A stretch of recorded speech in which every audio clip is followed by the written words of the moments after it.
Hi, I'm Otway Ross. Welcome to another guitar lesson. In this lesson, I'll teach you how to play the E major chord. So here it is. The notes in this chord are E, that's the root or the tonic, E, B, E, G sharp, B, and E. And you play all 6 strings. As you can see, I've put dots on the strings that you need to fret. And the standard way of playing this chord, or at least for beginners, is to use fingers 1, 2, and 3. So place your first finger on the 3rd string at the 1st fret, your 2nd finger on the 5th string at the 2nd fret, and your 3rd finger on the 4th string at the 2nd fret. And that's pretty much it. Notice how my fingers stick straight out from the fretboard. They're perpendicular to the fretboard. And I'm fretting with the tips of my fingers. I'm not using the flat part of my fingers, I'm using the tips. And you can see that I'm using the tips because you can see the line of the strings in the tips of my fingers. If it feels painful at first, that's okay. Your fingers will get used to it very quickly. Don't push too hard, just enough to stop any buzzing.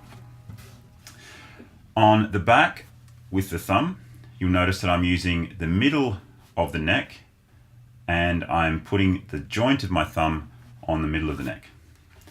Now there is another way of doing this. If you're playing fast runs like that sort of style, you may need to anchor your hand a little more firmly using the meaty part of your thumb.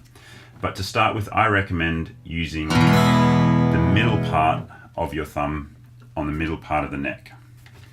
Okay, for the wrist, just make sure the wrist is forward enough so that your fingers are perpendicular. If your wrist is back, your fingers will drop. And if your wrist is too far forward, it'll just be uncomfortable. For your elbow, make sure it's not stuck to your body and not too far out.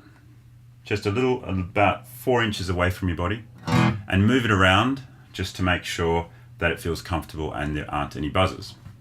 So once you're in that position, if you do find any buzzers, start looking on the strings that are fretted. So start with the 5th string, play that. Now if it sounds like this, that might mean you have to move your finger, slide it further forward towards the 2nd fret. The 2nd fret wire is here, the 2nd fret is between the 2 fret wires. So slide it further forward. Now if you slide it too far forward, you might push the 3rd finger over the next fret, and that would sound like this. So slide them back, slide them so that the 2nd finger is far enough forward to not buzz, and the 3rd finger is far enough back to not mute the string. Similarly, on your 1st finger, make sure that's not too far back, or that will be hard to fret without buzzing or muting, and not too far forward. Once those 3 strings are playing well, look either side. So look at the B string, which is the string number 2. Now that should ring nice and clear, but if it doesn't, if it rings like this, that's probably meaning that your fingers are not perpendicular to the fretboard. So just push your wrist a little further forward and that should ring clear. You shouldn't have too many problems with string number 6. But if you do, that could mean that you're not playing on the tips of your fingers. Okay, so that should be about it for that fingering. What I want to teach you to future-proof you is using fingers 2, 3, and 4. So 2, 3, and 4, put them in exactly the same position and use the same wrist position. And that is very useful for later on when you play bar chords. Okay, so there's a few things you can try. Standard position using fingers 1, 2, and 3.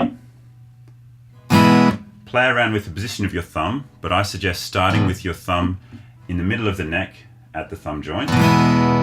Then try the 2nd position using fingers 2, 3, and 4. I hope this helps. Thanks for watching, and I'll see you in the next lesson.